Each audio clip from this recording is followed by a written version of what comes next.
As a teenager growing up in a poor neighborhood, one South African spent his time rummaging through garbage dumps for scrap items he could put to use.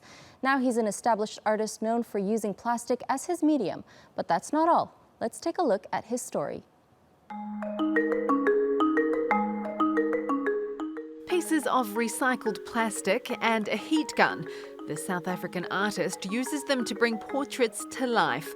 And not only that, the way he uses the material gives the illusion of an oil painting. His latest exhibition in Johannesburg, Sugar Tax, tackles two issues.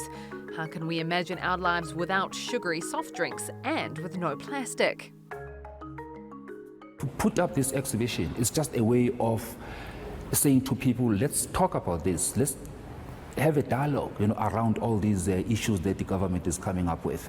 Because, with my work, it is not only, the sugar tax that one is trying to bring up, but also, the environment element, and how my work contributes towards recycling and all these things. I mean, the whole idea is about recycling. But now, if these two things are not properly managed, they might be problematic, to us as a society, because sugar, part of it, if it is not enough or if it is not controlled, properly controlled, it's problematic, and yet my body needs it.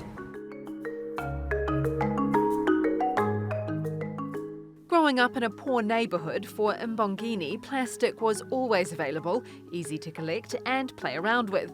Today, he uses as many as 5,000 pieces of plastic for a single piece of artwork. But that's not the only technique he uses.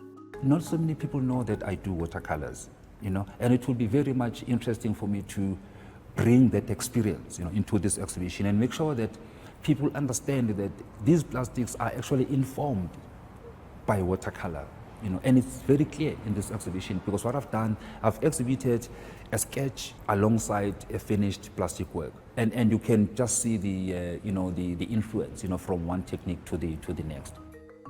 Some of his pieces sell for up to $15,000, and whenever he displays them, it makes his audience think. The work really speaks to me, especially in this era of let's recycle, let's not waste, and try and clean up the environment.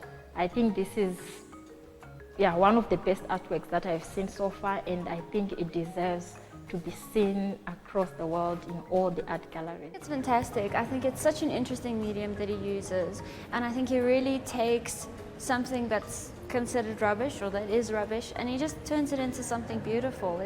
It's a very optimistic thing, it's a very encouraging thing to see. The importance of his work is being recognised outside of his country too. Buthelezi recently received an honour from the Saudi King Abdullah University of Science and Technology for his rare technique. It is the award that symbolises, the type of work that I'm doing as a pioneer, in this medium. So, it's actually something very special, because I didn't know that I was a pioneer. I was just doing my work as an artist, hoping that, people will see and enjoy and possibly, learn a thing or two for themselves. So now, to get this, it's even way beyond what I was expecting.